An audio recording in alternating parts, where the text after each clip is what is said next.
एक महात्मा थे माधवेंद्रपुरी नाम के, वो भिक्षा नहीं मांगते थे, ऐसे अकिंचन महात्मा थे, वो किसी से कहते नहीं थे कि मुझे दीजिए, वो बैठे रहते थे, कोई आके खुद कह जाए कि बाबा लो आपके लिए ये प्रसाद है, तो पाते थे। उनका नियम था, वो किसी से कहते नहीं थे कि मुझे प्रसाद दो या मुझे भिक्षा दो। कई बार तो 4-4 दिन तक कुछ नहीं मिलता था। वर्णन आता है कि 4-4, 5-5 दिन जब बीत जाते थे तब किशोरी जी ही कोई गोपी बन के जाती थी, ठाकुर जी ही कोई ग्वाला बन के जाते थे। कभी दूध दियाते, कभी रबड़ी दियाते, कभी रसगुल्ला दियाते, कभी रोटी, बासी रोटी दियाते माधवेंद्र जी को, क्योंकि उनका नियम था, वो मांगते नहीं थे। विचार करो, स्वयं श्री जी जाती थी खीर लेकर के, दूध लेकर के, रसगुल्ला लेकर के, और कोई ऐसी दीनहीन सी गोपी बन के जाती कि बाबा को लगती पता ना कोई ऐसी कोई गोपी होगी ब्रज की, आ गई है दूध लेके, बाबा ले पी लियो, दूध बचाओ घर को, लेकिन होती वो श्री जी थी। एक दिन जगन्नाथपुरी दर्शन का भाव बनाया और गोवर्धन से चलकर के माधवेंद्रपुरी दास जगन्नाथपुरी आ रहे थे।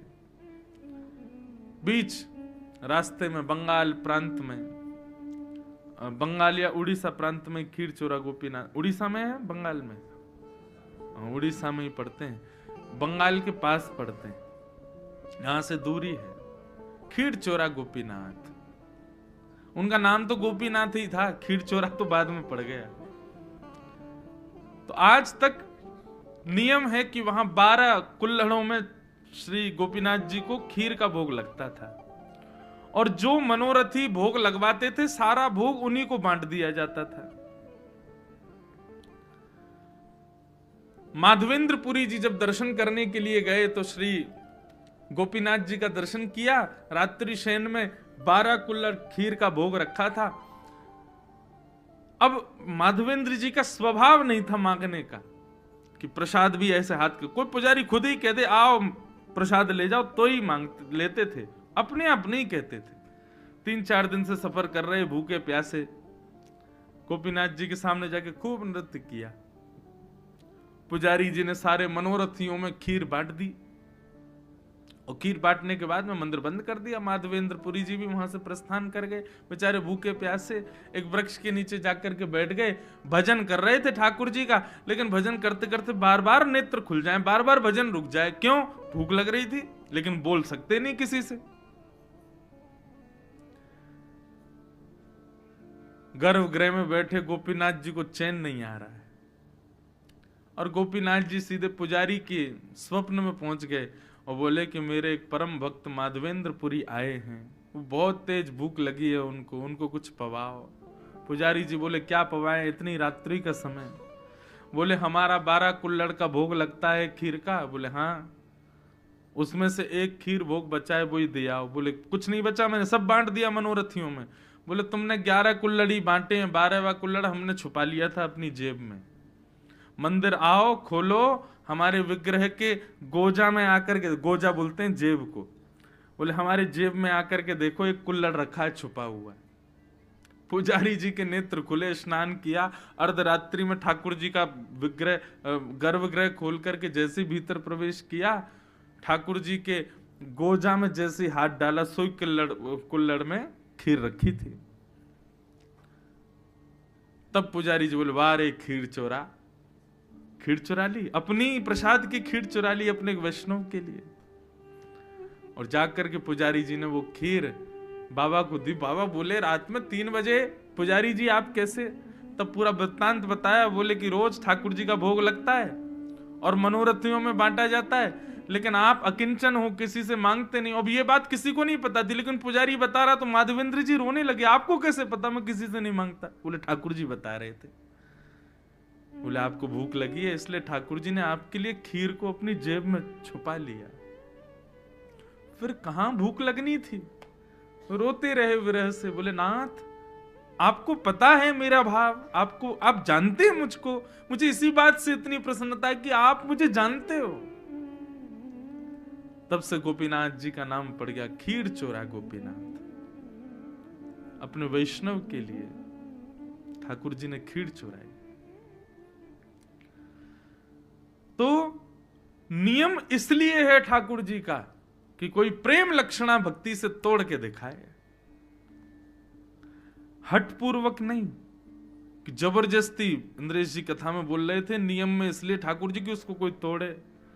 अब गर्भगृह में कोई जाने नहीं दे रहा जगन्नाथ जी के, हम कूद फांद के लड़ाई झगड़ा करके गेर के पुजारियों को घुसेंगे भीतर और सबको दिखाएंगे देखो हमने नियम तोड़ा। ऐसे नहीं, नियम तोड़ने का मतलब आप ना तोड़ो, आप प्रयास ना करो, ठाकुर जी प्रयास करें उसको तोड़ने का, उससे आगे आने का, उससे बाहर निकलने का। और श्री जगन्नाथ जी जितने नियमों में बंधे हैं उतने ही नियम तोड़ने में प्रसिद्ध हो रहे हैं। इनसे ज्यादा नियम किसी ने नहीं तोड़े। सब ठाकुरों में सबसे ज्यादा नियम तोड़ने वाले, नियम में रहने वाले भी श्री जगन्नाथ जी और नियम तोड़ने वाले भी श्री जगन्नाथ जी।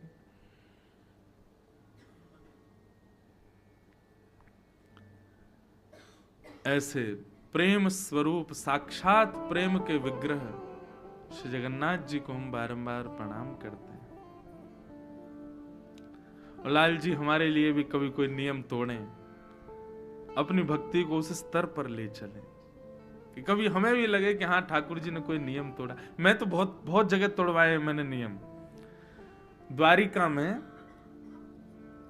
श्री द्वारिका, कोई प्रशंसा की बात नहीं, मैं पुनः कह रहा हूं, मैं अपना कोई उदाहरण दूं ना तो उसको केवल आप विश्वास दृढ़ करने के भाव से सुनिएगा, मेरी प्रशंसा के भाव से मत सुनना, नहीं तो सब मेरे जो भाव होते हैं सब टूटने लग जाएंगे, होंगे ही नहीं फिर। तो द्वारिका में हमारे वहां के पुजारी चित्रांग पुजारी जी ने एक बार मुझे, मैं 3-4 दिन की कथा के लिए गया तो मेरे को बोले आप ना ठाकुर जी के सामने पद सुनाओ। तो हम और हमारे कुछ गंधर्व जन, हम लोग श्री द्वारिकाधीश के सामने विराज गए, 2-4 माइक लग गए और खूब गाए ठाकुर जी के आगे।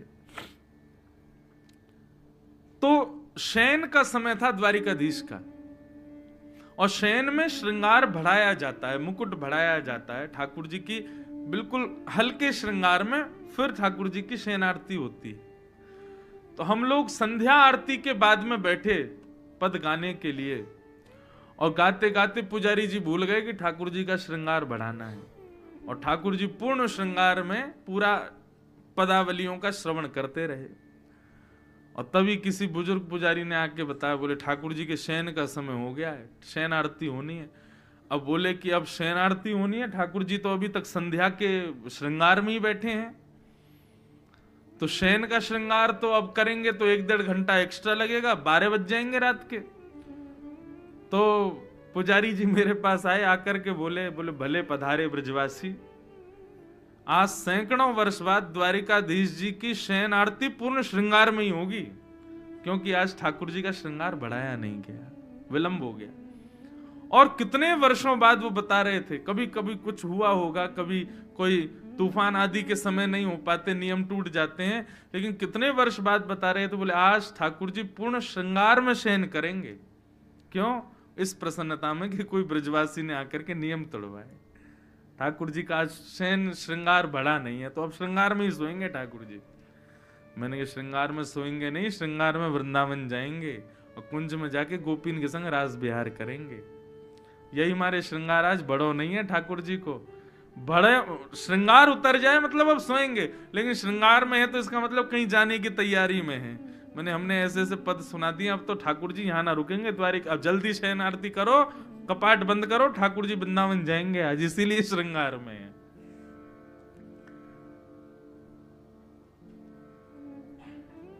प्रेम लक्षणा भक्ति प्रकट तो करे कोई।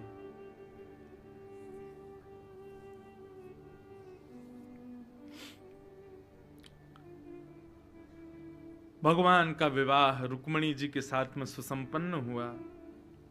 कल कथा बहुत हमने रास पंचाध्यायी के बाद में फिर जल्दी जल्दी हम करने लगे।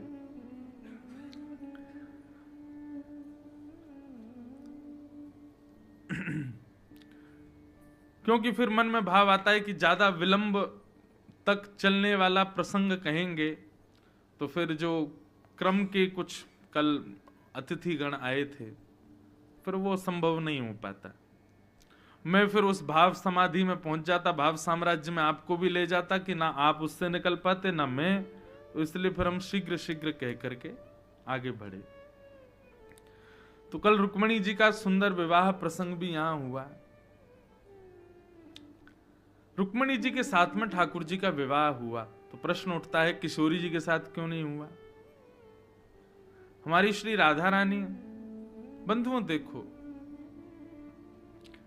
आप स्वयं से प्रेम करते हो, आप स्वयं से अत्यंत स्नेह करते हो, लेकिन स्नेह का तात्पर्य हमेशा विवाह नहीं होता। प्रेम का सदैव प्रतिफल विवाह नहीं होता। हम स्वयं को प्रतिबिंब में देख करके बड़े प्रसन्न होते हैं, अरे वाह कितने सुंदर लग रहे हैं हम, लेकिन उसके बाद भी अपने प्रतिबिंब से विवाह नहीं कर सकते, प्रेम कर सकते हैं। ऐसे ही श्री जगन्नाथ जी का प्रतिबिंब है किशोरी जी, हमारे द्वारिकाधीश का प्रतिबिंब है किशोरी जी, श्री वृंदावन बिहारी लाल का प्रतिबिंब है श्री राधा रानी। और प्रतिबिंब से स्नेह हो सकता है, प्रेम हो सकता है, विवाह संभव नहीं।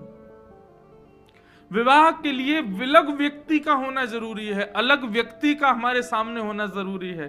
किशोरी जी ठाकुर जी से विलग थोड़े हैं, और जो विलग मानते हैं वो गलत सोचते हैं। ठाकुर जी का जो वाम अंग है, कहीं भी आप ठाकुर जी का दर्शन करोगे सदैव वाम अंग जो है वो किशोरी जी ही है। और आप हमारे पूरे वृंदावन में आ जाना, किशोरी जी का दर्शन नहीं, केवल ठाकुर जी खड़े हैं। किशोरी जी भाव के भाव से वाम अंग में विराजती हैं, और यह बात यहां भी सिद्ध होती है। श्री जगन्नाथ जी का भीतर प्रवेश करके दर्शन हो तब जगन्नाथ जी पूरे दिखते हैं, नहीं तो बाहर से देखो तो वाम अंग दिखता ही नहीं ठाकुर जी का। क्यों? श्री जी हैं, सदैव अपने भाव में विराजमान रहती हैं। दाहिना अंग ही दिखता है ठाकुर जी का, दाहिना अंग क्यों दिखता? वो श्याम सुंदर हैं, वाम अंग तो श्री जी हैं। और ये बात मैं खूब प्रसिद्धि से अपनी कथाओं में कहा करता हूं कि ठाकुर जी का वाम अंग जो है वो किशोरी जी हैं, और इसी भाव से हमारे वृंदावन में श्रृंगार होता है। मुकुट इधर ही धराया जाएगा, लेकिन जब कलंगी धराई जाए या फिर चूड़ामणि धराई जाएगी तो वो इधर ही धराई जाएगी। क्यों? क्योंकि श्री जी हैं। ठाकुर जी को चोटी इधर ही धराई जाती है क्योंकि वो श्री जी हैं। और कई हमारे यहां संप्रदायों में तो मुकुट ही इधर धराया जाता है वाम अंग में। तो आप कहेंगे महाराज जी मुकुट तो ठाकुर जी पहनते हैं, तो फिर श्री जी को क्यों धराया गया? अरे भैया आज विपरीत हुआ है, आज ठाकुर जी किशोरी जी बने हैं और श्री किशोरी जी हमारी ठाकुर जी बनी है, इसलिए मुकुट इधर धराया गया। और एक जगह भाव तो ऐसा है, किशोरी जी की तरफ मुकुट इसलिए धराया जाता है क्योंकि हमारे ठाकुर जी सदा किशोरी जी के चरणों में रहते हैं। तो भैया मुकुट वो पहने जो राजा है, तो किशोरी जी राजा बनकर के मुकुट पहनती हैं, ठाकुर जी तो सदा भाव में रहते हैं। आपको केवल त्रिभंग लली कृष्ण दिख रहे हैं, आपको केवल बांके बिहारी दिख रहे हैं, आपको केवल एक स्वरूप दिख रहा है, तो आप केवल सामान्य एक दर्शनार्थी हो। लेकिन ठाकुर जी के पूरे श्रृंगार में एक अद्भुत लीला का दर्शन हो जाए कि आज माला नहीं है, गले में 2 माल पहनी है, मानो ऐसा लग रहा है कि भक्त ठाकुर जी से लिपटे हुए हैं। आज मुकुट विपरीत दिशा में है, तो मतलब आज किशोरी जी ने ठाकुर जी का वेश धारण किया है। बड़े बड़े भाव हैं ठाकुर जी के श्रृंगार के पीछे, अद्भुत भावों से ठाकुर जी श्रृंगार करते हैं अपना। अब जगन्नाथ जी का जब जन्माष्टमी होती है ना, तो हमारे सौम्या भाई बता रहे थे कि श्री जगन्नाथ जी स्वयं यशोदा बनते हैं जगन्नाथ जी, और ठाकुर जी के जो चल स्वरूप मदन मोहन जी भीतर गर्भगृह में विराजमान वो कृष्ण रूप हैं। उनको लेकर के पूरी लीला होती है मंदिर में, जैसे वसुदेव जी दलिया में लेकर के ठाकुर जी को, सब लीला होती है। और उस दिन जगन्नाथ जी स्वयं यशोदा जी बनते हैं, और यशोदा जी बनने पर ठाकुर जी का वही भोग लगता है जो प्रसव के समय, बालक को जन्म देते समय मां को पीड़ा के समय जो औषधि दी जाती है, वो औषधियों का भोग जगन्नाथ जी लगाते हैं।